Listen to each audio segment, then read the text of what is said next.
Grabe, ka-curious may dalawang bagong kaso po ng pagaling na wala pong maipaliwanag ang medisina.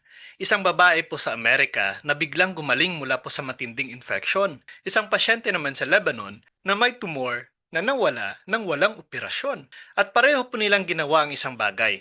Nanalangin po sila sa pamamagitan po ng Saint Charbel. Ngayon po ang tanong, totoo ba ito? Paano ito nangyari? At higit po sa lahat, biblical ba ang humingi ng tulong sa mga santo? Now, sino ba ito si Saint Charbel? Si Saint Charbel Macluf po ay isa pong Lebanese monk.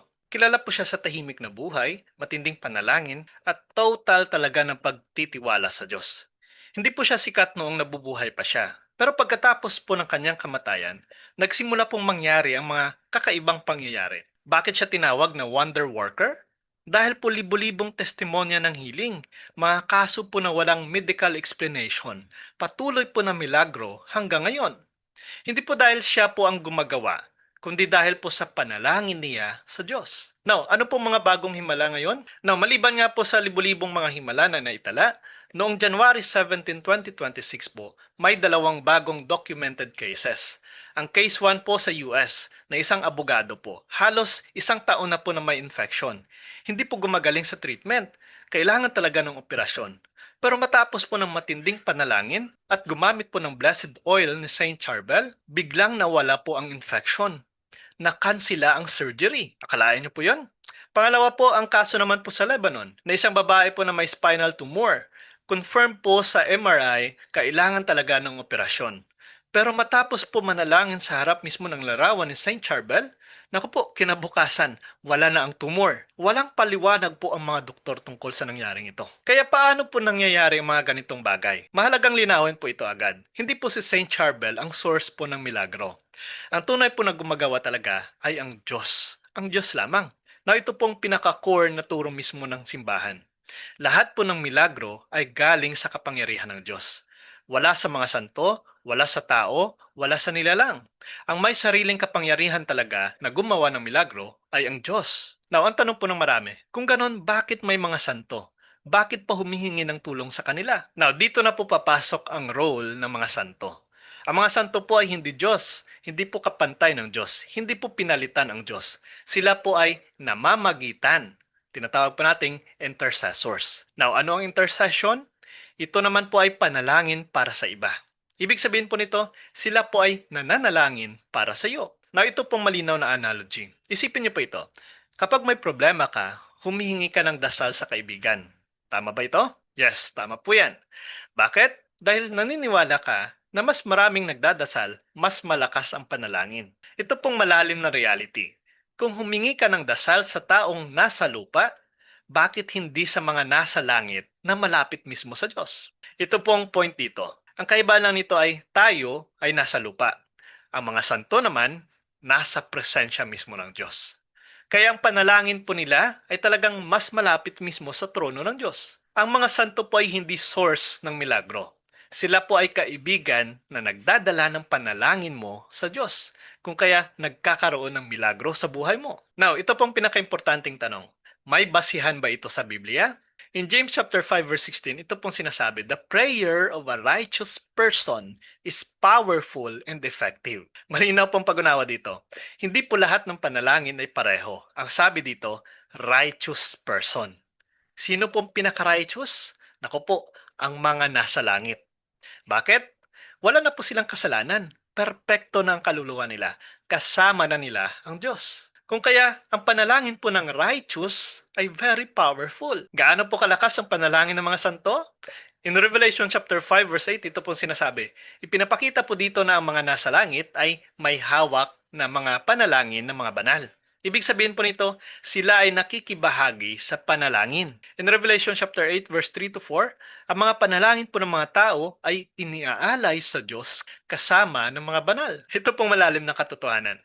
Ang langit po ay hindi po hiwalay sa atin. May connection po yan. Ang simbahan po ay iisa sa langit at sa lupa. Ito pong tinatawag natin na communion of saints. Ibig sabihin po, tayo ay konektado sa mga buhay, sa mga santo sa langit. Hindi po sila patay. Sila po ay buhay sa Diyos. Now, ito rin po madalas na argumento dito. Bakit palalapit sa santo kung may Diyos naman? Hindi ba ito contradiction? Ito pong direct answer natin. Hindi po ito contradiction dahil hindi po ito instead of God, kundi with God. Ito pong malalim na paliwanag dito. Kapag humingi ka po ng dasal sa mga santo, hindi mo po sinasabi na ikaw na ang bahala. Ang sinasabi mo, ipanalangin mo ako sa Diyos. Ano pong analogy dito? Kapag may kaibigan kang pinagdasal ka, hindi mo sinasabi na pinalitan mo na ang Diyos. Hindi po yan ang punto. Ang point natin kung bakit tayo humihingi ng panalangin sa mga kaibigan natin ay upang palakasin ang panalangin mo. Kapag sila ay nagdarasal para sa iyo, mas marami ang nagdarasal para sa iyo, mas effective ang panalangin. Now, kapag humingi ka po ng tulong sa santo, hindi mo po pinapalitan ng Diyos. Mas pinapalakas mo ang panalangin mo. Now, ano pong pagkakaiba ng pagsamba at paghingi ng dasal? Well, ito po kasing isa sa pinakamadalas po na hindi naiintindihan. At dito po nagkakaroon ng confusion. Ang pagsamba po or worship, ito po ay para lamang sa Diyos. Na tinatawag sa simbahan, adoration. Matthew chapter 4 verse 10, you shall worship the Lord your God, and Him only shall you serve. Ang pagsamba po ay total surrender. Pagkilala sa Diyos bilang creator. Pagbibigay po ng buong sarili. Ito pa hindi ibinibigay sa kahit sinong nilalang. Now, ang paghingi naman po ng panalangin ay tinatawag nating intercession. Ito po ay paghingi ng tulong sa panalangin. At ginagawa po natin ito araw-araw. Halimbawa na lamang po in a casual scenario. Pre, pagdasal mo naman ako. Ate, pray for me. Bro, pray for me. Tama ba ito? Yes. Now, anong punto natin dito? Kung pwede kang humingi ng dasal sa taong nasa lupa, bakit hindi sa mga nasa langit? Diba? Now, maliwanag na distinction dito. Diyos equals pagsamba.